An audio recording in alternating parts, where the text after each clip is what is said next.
This is the Norris Group's Real Estate Investor Radio Show, the award-winning show dedicated to thought leaders shaping the real estate industry and local experts revealing their insider tips to succeed in an ever-changing real estate market. Hosted by author, investor, and hard money lender, Bruce Norris. Hi, thank you for joining us. My name is Bruce Norris, and with us today is David Kittle. David is CEO of Cypress Mortgage Capital, a correspondent lending company based in the USVI, US Virgin Islands. He began his mortgage banking career in 1978 with American Fletcher Mortgage Company. Kittle moved to the management side in 1986 with Colwell Financial. In 1994, he co-founded Associates Mortgage Group, Inc., the first of his three lending companies, selling AMG in 2006 as president and CEO. Kittle is past president of both the Louisville and Kentucky Mortgage Bankers Association. He chaired MBA's Political Action Committee 2004 to 2006, MORPAC, and served the industry as chairman of the MBA in Washington, D.C. in 2009. Talk about good timing. David testified before Congress 14 times, leading the industry during its most tumultuous period, and probably had a great deal of impact on maybe what didn't happen. Kittle is co-founder and partner of the Mortgage Collaborative, the industry's premier mortgage cooperative, serving as its president and board vice chairman from 2013 to 2020. He's earned his CMA designation in 2004. Mr. Kittle has 4 children and lives in both St. Croix, US Virgin Islands, and Louisville, Kentucky. And in a pre-conversation, he can't wait to get back to Kentucky. So exactly David, right. welcome to our show. Oh, thank you, Bruce. I'm glad to be back.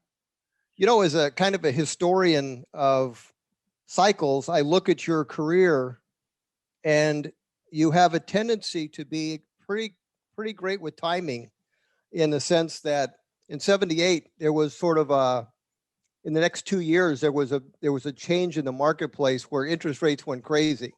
And if you were in the lending industry at that time, I'm just curious, what did that feel like? Because I remember as a borrower, I became an investor in 1981, and I had to refinance my house at 17.5. And that was a fixed loan. And then I got to refi it a couple years later at 12. But those were completely unprecedented times. So how did you manage to survive during that cycle? That's a great question, Bruce. You know, just getting into the business back in the 70s, we didn't know any better. That's what we had to deal with, and you're on straight commission. It's when FHA at the time was really all we had, FHA and VA. There really wasn't a conventional Fannie Freddie market back then. And they came out with, believe it or not, something. They had the FHA 235, FHA 245 program, which was a government subsidy, and the government actually, depending on your income qualification, made half your house payment for you. They tied a second mortgage to your house, and then you had to pay it back when you sold it. Wow. Through paying it back, or the equity and the appreciation. So we did have some help, but FHA went all the way to 18.5%. And if I could finish on this thought, that was also back when the government set the interest rate. The market didn't set it. So you had to wait for the change to happen, and that happened with discount points. So I remember closing a loan in 1981 at 14.5% interest. And this is the truth, with 14 discount points. And the seller had to pay the points. Wow. Just to sell the house. So it was different times. Well, and especially since you were coming off a couple of things, in the 70s, you had increasing interest rates somewhat, but it was still reasonable. And for whatever reason, housing prices, I remember about 1974, 75, California and the United States was on par at something around 35 grand. And then off to the races, and California went up about twice as fast, and interest rates gradually rose. But we had a very interesting, in 1980, 81, foreclosures went up about 1,000%, and you had interest rates that were terrible, and you had high unemployment. And the odd thing about prices is they didn't go down. And part of the reasoning for that was about 50 or 60% of the transactions were allowed to happen because there was existing financing that could be taken over. Yeah, assumption.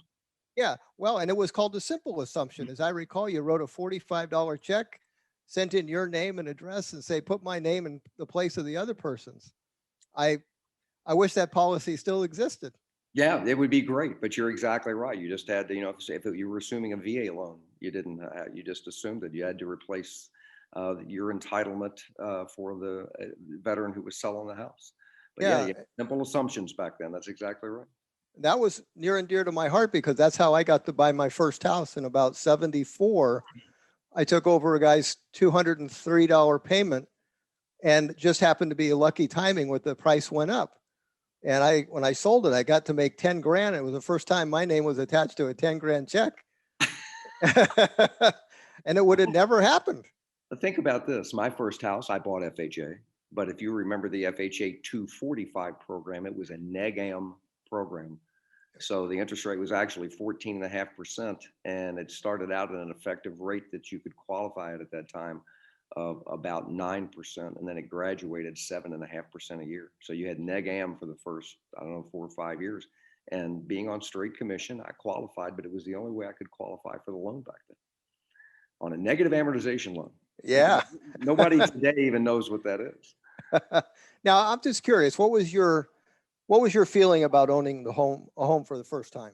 Oh, to me, it was a big deal to me. I just wondered, it was a big deal? Such a big deal to get out of an apartment and have a home and have a yard. And, I enjoy working in the yard, still do. And it was everything to me. It's what it was instilled in me by my parents. Yeah, that's, it's interesting, kind of having a lot of conflict with haves and have-nots or this side or that side. And I think housing could play a role. I know it's not going to be, maybe it's hard to explain that this could be a non-damaging program, but we're talking about giving $15,000 tax credits. I just wonder why we don't have a nothing down loan program. Kind of attach it to a qualifying process like the VA loan, but have one national foreclosure policy, because at least this is just my opinion. When you have price damage, you usually have tons of foreclosures that go back to the lender that get discounted heavily inside the marketplace, and it affects all of the comps. So why not have a loan program that has a national foreclosure process?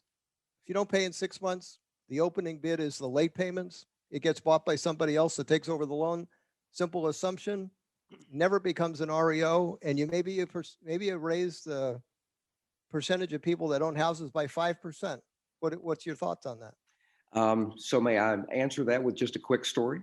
Sure. So during the meltdown year when I was chairman of MBA 08-09, testifying in November, I remember it vividly, November the 19th, 2008, Senate Judiciary Committee having a heated discussion with Senator Dick Durbin, who was leading that day. And he was screaming at me, I have this on tape, about, would you make 100% loans? Because back then we were making 100% conventional loans, ARMs and everything else. And I said, absolutely, Senator. And I said, they're called VA loans. And I said, they're the best performing loans in the portfolio. And I said, are you telling me, Senator, that you want to get rid of the VA home loan program? He wasn't ready for that one. And, he met somebody more prepared than himself. Yeah, it was. MBA does a good job preparing you, but I kind of knew about it anyway. But my point is, of all the problems FHA has had, and to answer your question simply, yes, let's do a 100% program, but let's add one thing to the FHA program that VA has that makes it so good. And that's it. After you meet all your ratios, your income and everything, they have one thing: residual income, money left over after everything every month to qualify for a 100% VA loan. And they perform. So if it's good enough for the veterans, and it should be, they should get that, then let's try that program for FHA. To your point, it should work, but it's got to be underwritten properly. Correct. But do you think, I think what I'm trying to get at too is that I think that changes somebody's attitude toward their shot in America. It felt that way to me, man. Can I add one more thing to that? The big thing is student loan debt, right? They're screaming about giving that back. I don't think we should give away student loan debt and pay that back. I don't think we should do that at all. I think if you took it out, you have to pay it back. But if on this, if they're having problem because of student loan debt to qualify for a loan, then or they don't have the down payment, then give them this 100% loan, to your point, with residual income. Let them get in there and start building some equity. That's the way to do it. I agree. I don't like saying, okay, well, you guys don't have to pay back something. I think it's a bad lesson to teach. Horrible. And yeah. And what do you do with the people that work 2 jobs and paid off theirs? Did they get a check back? I mean, it's just, it seems like it's fraught with problems, especially the one that we just taught you. Wow. You know, you don't have to pay what you said you would pay. I think that's a bad lesson to learn. Very bad lesson. So when you went into these companies in 1994, that was almost perfect timing again, because within 2 years, most of the bad stuff was over, and then the country went on a 10-year housing boom. Right. And during that cycle, lending policies got very interesting, and and I didn't understand a lot of it, to be honest with you. I pay attention to statistics, and I thought we peaked out in price that I could accept in the first quarter of 2005. And then there was a price, I mean, it was really aggressively still going up, and I was confused. And so I actually had a seminar. We had several hundred people in the audience, and I asked a lender that we had brought up to the front. It was a very brief interview, because I basically started with this question. Stated income loans, where does the stated income number come from? And without batting an eye, in front of hundreds of people, she said, oh, we just make it up. Exactly. And there was that moment of pause where I went, okay, I get it. I get how we got to this price, but now the problem is we're going to have a problem. You know, that's going to be given back some point. Truly the liar loan. Yeah, but it wasn't. See, that's what happens when you get used to something. When she said that in front of hundreds of people, basically saying, yeah, we commit fraud on every loan, and it wasn't a problem because it was the norm. That's the danger of changing the norm. It became the norm. None of them were really held accountable. And sorry about that. And, sorry, didn't mean that to come in there. Oh, that's okay. So it's just really, really a problem. It was the liar loan back then, and nobody was held accountable during those times, Bruce, at all.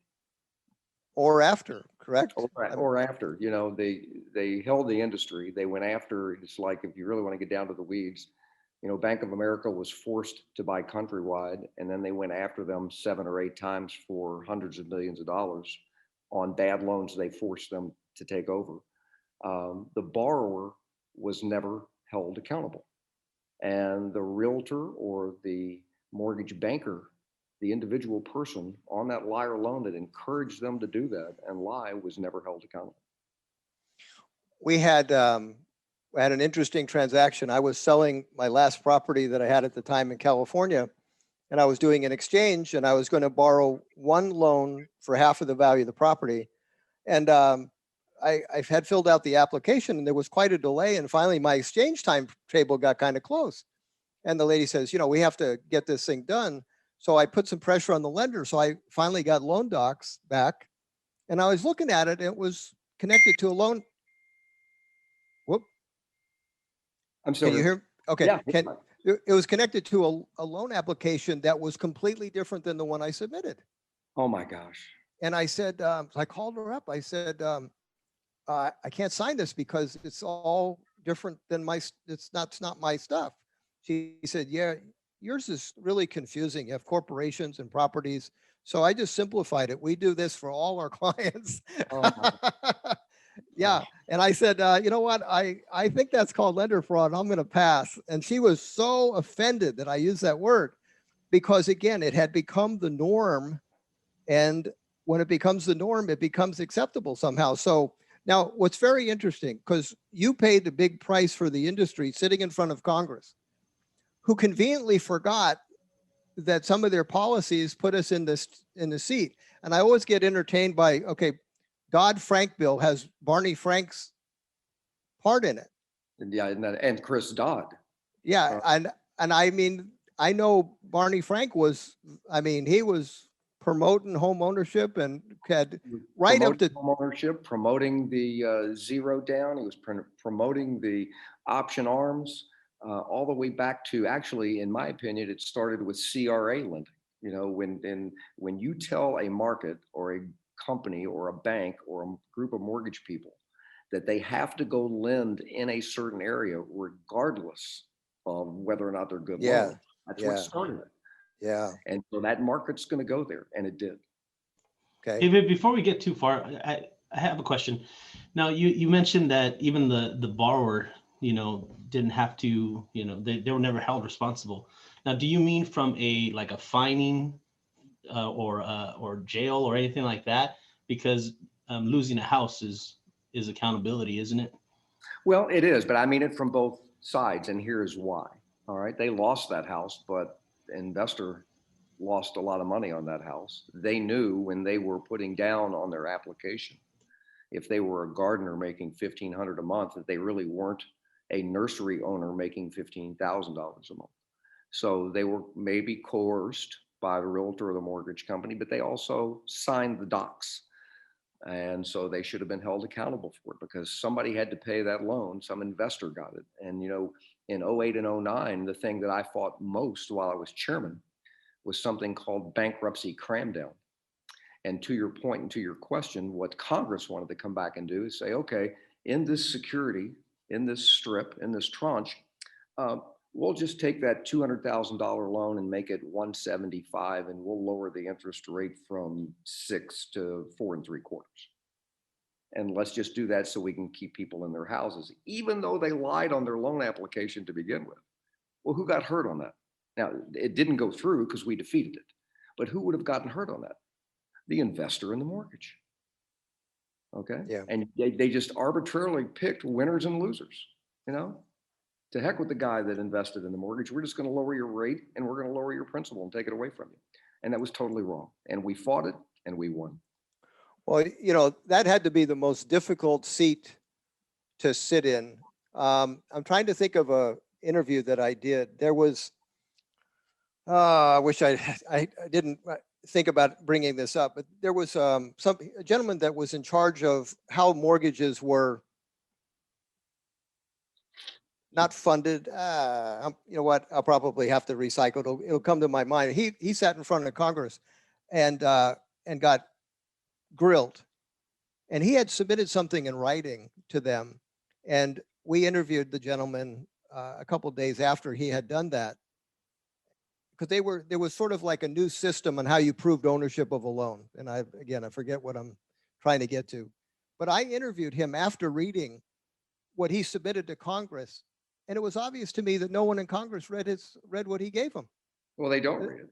No, I don't even know if they could comprehend it. And so that was your job, is, first of all, naturally you're the bad guy because you're connected to the industry. But if you hadn't got in the way of that, what do you think some of the results would have been? What would have been worse? It would have been a worse collapse. It would have been much, much longer before anybody would have, as an investor, had the confidence to come back in and invest in mortgage-backed securities. It would have killed the MBS market totally. I mean, who's going to go put their money up when Congress can walk in and reduce your principal and the return on your investment? And that's exactly what bankruptcy cram down was. They wanted to take care of the borrower without ever holding the borrower accountable, or holding themselves accountable, to your earlier point, through their own policies that help create that. Right. And they just do it blanket. That's how they do it. Instead of waiting and taking the patience to make sure that each one of those loans, maybe somebody did get totally screwed on the loan, that borrower deserved what they wanted, what they were promoting. Okay, what about the ones who didn't? Well, we don't have time to go through it that way. Take the time to do it. Mm-hmm. Do it right. Mortgage-backed securities got invented when? And why were they necessary or a good invention? Well, they were a good invention because it brought liquidity to the marketplace. I can't give you the exact date when it was, but the secondary market, mortgage-backed securities, it was a way to sell and regenerate cash instead of just going to your savings and loan and making shelf products, right? Because they only had so many loans, and you have to keep your ratios of deposits to loans to your risk, right? And mediate your risk. So it brought liquidity, I would say in the late 70s, sometime mid 70s, to the mortgage market, and allowed the mortgage market, the home market, to explode. And it brought the home market to where it is today. Okay. What went wrong with the leverage portion of it? Say in 2005 and 6, where we ended up having that day you go, oh, this is dangerous. Well, you go back, my politics certainly leaned to the right, but this is when George W. Bush was president. And, they want to Fannie Mae wants to set a home ownership rate, or the government does. And again, back to my earlier comment, when you tell a market that it has to achieve a certain percentage, then it's going to get there by hook or by crook. And it ended up being by crook. And they wanted a 60 plus 5% or whatever it was home ownership percent rate. And if everybody deserves, I've got a great friend who's a former chairman of MBA before me, Mike Petrie, and Mike's was on the multifamily side. And, that's for rent, and that's okay. Everybody deserves a roof over their head, but not everybody deserves to be a homeowner. Mm-hmm. They shouldn't be. And we tried to make everybody a homeowner. And the multifamily side of our business spoke up about it, and they were right at the time. That's going to do it for our interview with David Kittle this week. Please be sure to catch part 2 next week. Thank you. For more information on hard money loans and upcoming events with the Norris Group, check out thenorrisgroup.com. For information on passive investing with trust deeds, visit tngtrustdeeds.com. The Norris Group originates and services loans in California and Florida under California DRE License 012-19911, Florida Mortgage Lender License 1577, and NMLS License 1623669. For more information on hard money lending, go to thenorrisgroup.com and click the Hard Money tab.